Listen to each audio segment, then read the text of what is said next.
Naranasan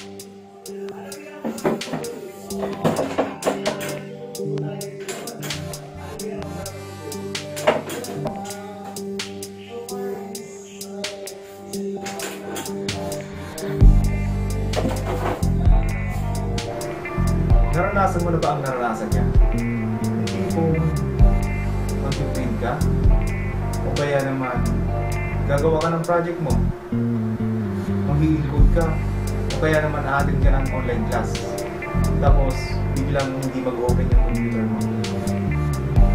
Diba nakakainis?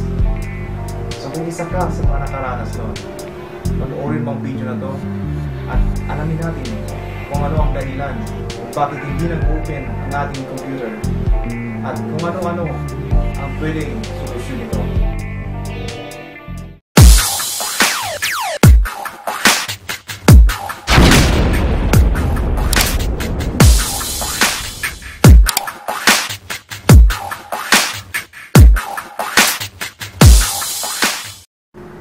Hello guys, welcome to my YouTube channel.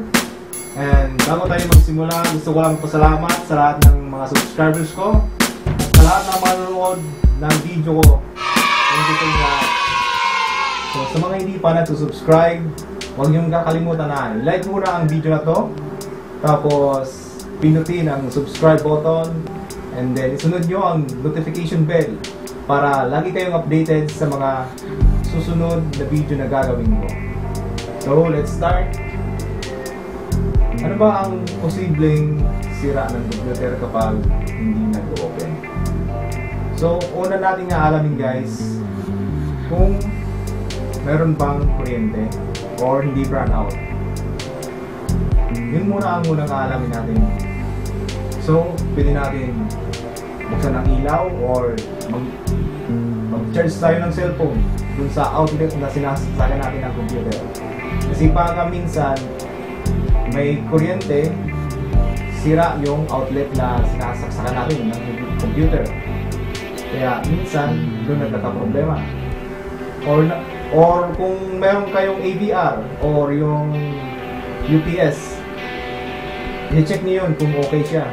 Kasi kung hindi talaga mag-open yung computer.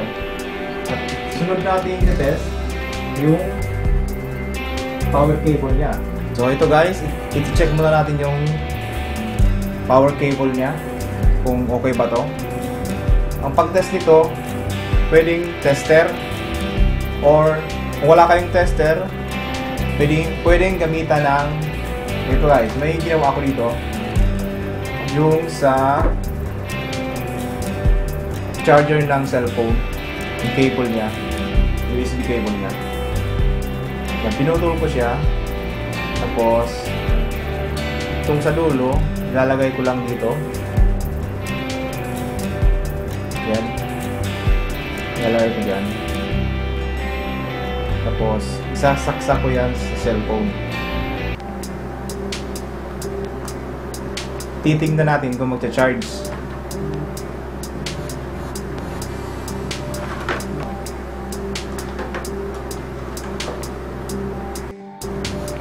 So kung nakikita nyo to guys, 4 na wire, kunin nyo lang dyan yung negative, itong red and black. Kasi ito yung, dito dumadalo yung kuryente niya. Dito, pagkakaalam ko sa data lang to eh. So dito dumadalo yung kuryente, yung negative and positive. So ito, isasaksak ko sa charger.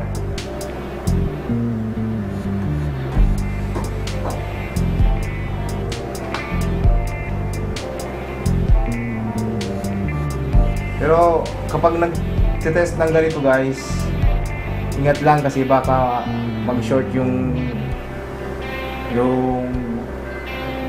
ito, kasi baka mali yung paglagay yung dito, kasi may negative positive yan eh, dapat masunod yun. Kaya ang ginagawa ko, dahan-dahan lang, huwag yung didiin agad.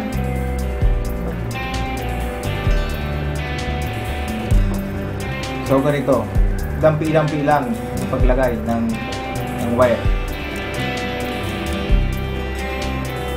Pag hindi umilaw, ibig sabihin hindi yan. Try naman natin, balik rin lang natin. Oh, ito yung problema. Hindi nakasalpa. Nakasalpa.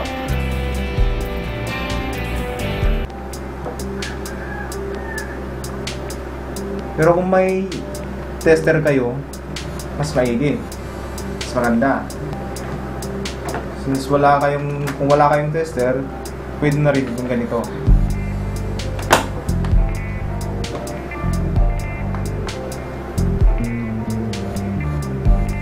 So titingnan nyo guys yung cellphone kung umilaw siya.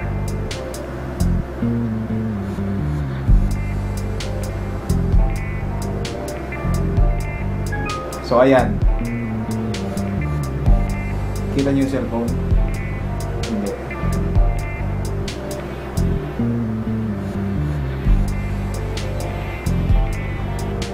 Ulitin ko. So ayan. Umilaw. Nag-charge na siya.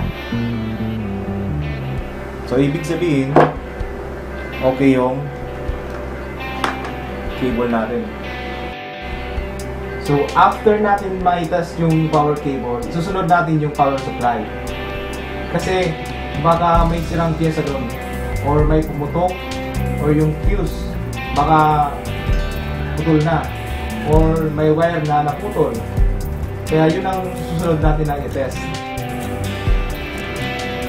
Ngayon, susunod natin check itong power supply kung gumagana ba ito. So bago tayo mahawak dyan, kailangan muna natin hawakan ito, part na to, casing niya, na ilang minuto para ma-discharge. Kasi meron pang kuryente yan minsan, lalo na kung napupunod mo lang sa outlet. Minsan pag na-touch kang ganyan, medyo mararamdaman mo yung kuryente, pero konti lang naman. So check muna natin to. Tatanggalin muna natin yung mga nakasaksak na wire. So ito sa tatanggalin. So tatanggalin din natin yung 2014. Yan. Tapos yung mga nakasaksak sa hard disk, ito sa DVD room, tanggalin din natin yan.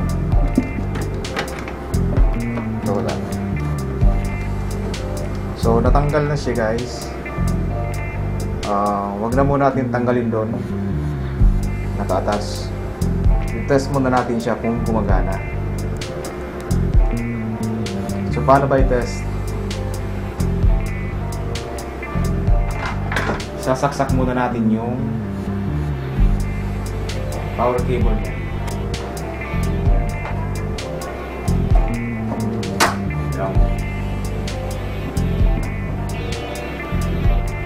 So paano siya malaman na okay? Kung nakikita nyo ito, may iba-ibang kulay. Hanapin nyo yung green and black, yung magkatabi lang siya. Yan. Green and black, magkatabi siya. Ngayon, kapag nakasaksak na yung power cord niya, itutusok natin dun sa green. Tapos sa black. Yan. Tapos titingnan nyo yung fan kung iikot. Iikot yung fan. Yan. So di ba hindi siya umikot. Ibig sabihin may sira yung power supply. Baka yung fuse or yung may naputol na wire or may sumabog na pyesa. So mamaya aalamin natin yan. So nalaman na natin na ito yung sira. Tatanggalin natin yung power niya. Tapos hawak mo na dito kasi may ground eh.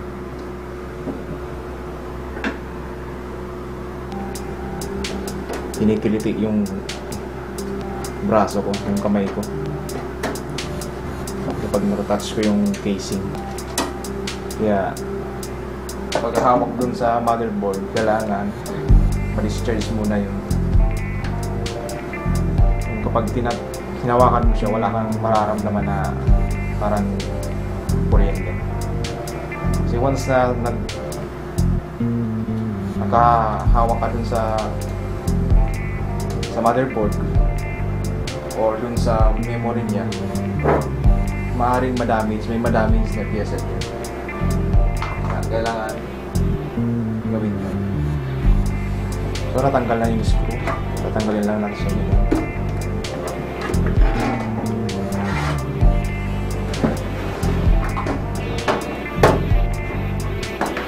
So bubuksan natin ito.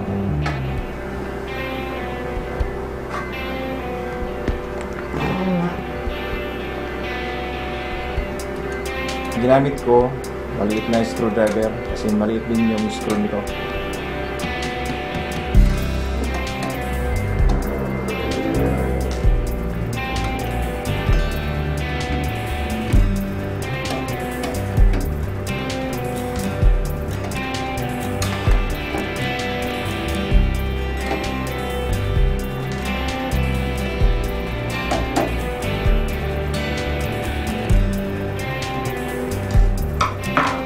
Hindi natin tanggalin yung takip.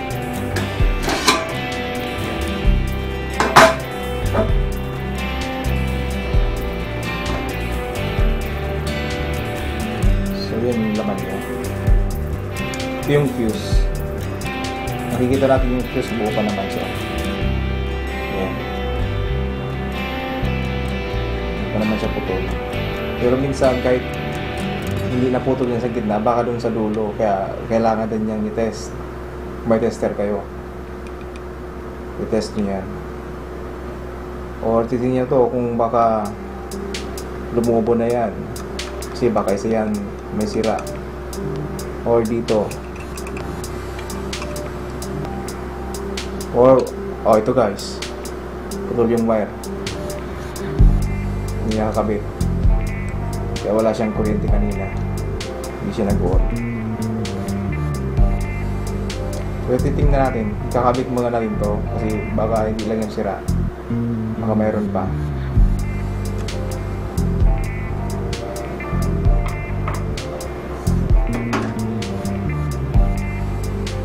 So ikabit na natin to para titingnan natin kung ito talaga yung problema or baka may iba pang sira.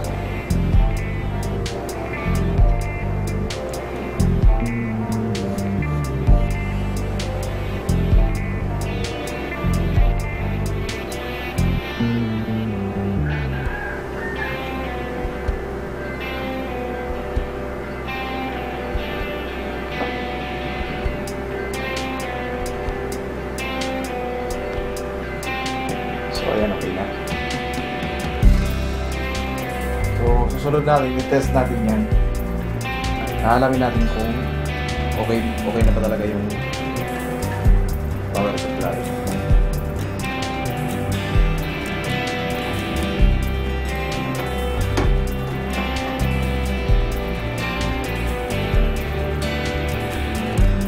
Ayan, para makita yung fan.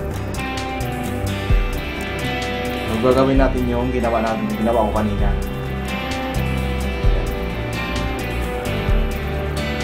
Green and black. I-short natin yan.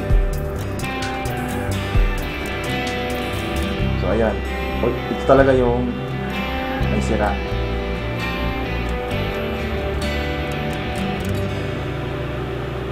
Ano?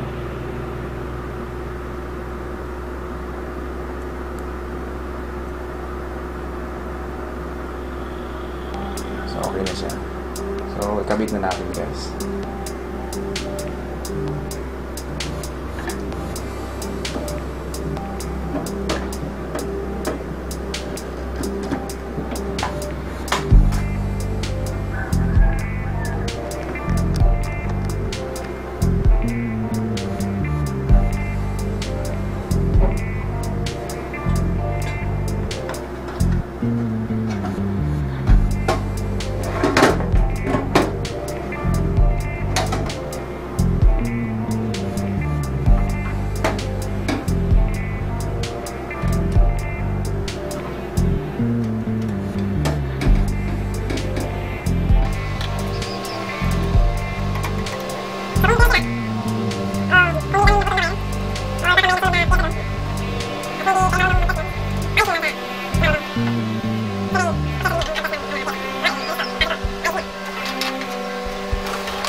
So ayan guys, nagkabit na. So itong mga wire, make sure na hindi siya sasabit dun sa CPU fan para hindi magka-problema.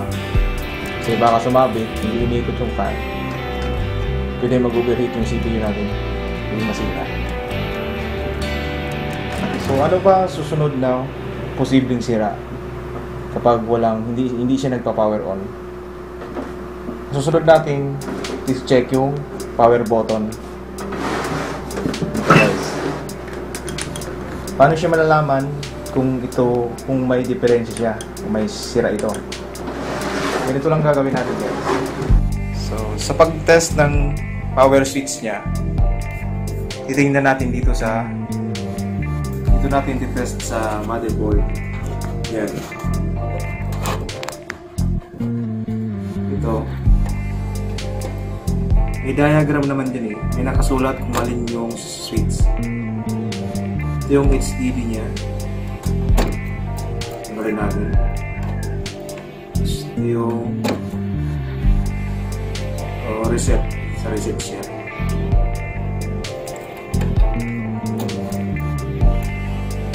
Yung power LED yung sa ilaw. Tapos itong natitira yung switch. Yan, power switch. So ang gagawin natin guys is sasaksak natin yung computer, sasaksak natin yung power cord, tapos short natin yan.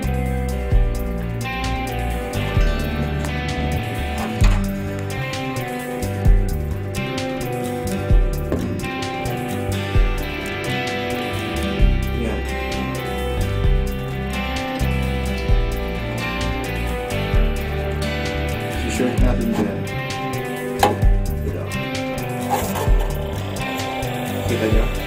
So ayan, umikot siya. So ito guys, mandar na siya. Tapos naalam naman natin na yung power supply niya is okay. Tapos yung lahat na power source niya okay naman. Tapos hindi pa rin nag-open yung computer mo. Ganito yung test na gagawin natin. I-short natin yan sa motherboard.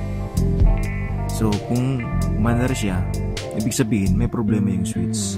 So kailangan natin ayusin yun or palitan ng switch. Kasi minsan kapag okay yung power supply natin, okay yung switch, okay yung power cord, may ilaw tayo, may current, hindi burn out, minsan hindi siya nagpa-power on kasi may sira dyan sa motherboard. Yan yung motherboard. Sa motherboard yung problema, minsan iikot lang ng ganyan yung konti lang. Gagalaw lang ng konti. Yan. Ganyan lang.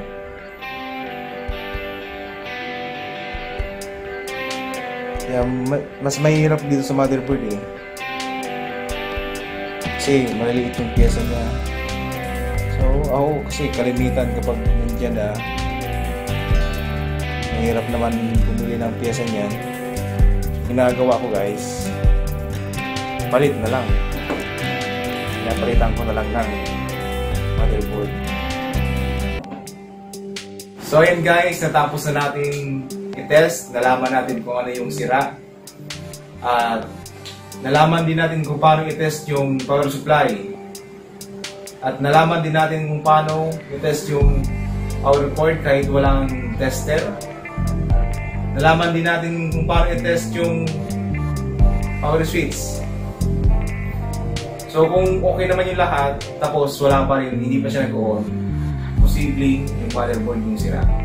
Kaya kung kaya kanina, sabi ko, kapag umikot lang ng konti, yung umalaw lang ng konti yung CPU fan, ibig sabihin, maaring sa motherboard yung sira. Or minsan kasi umiikot din niya ng siguro mga isang ikot lang, or minsan wala talaga, walang response, posibleng motherboard talaga yung sira. Kaya ang ginagawa ko niyan, pinapalitan ko na lang kasi mahirap maghanap ng piyesa niyan. Or kung meron naman yung ibang motherboard, kuha ka lang doon tapos papalit mo doon. So, aalamin mo muna kung alin piyesa ang sirado. Guys, thank you for watching. Sana marami kayong natutunan. At kung meron kayong gustong ipagawang video or may gusto kayong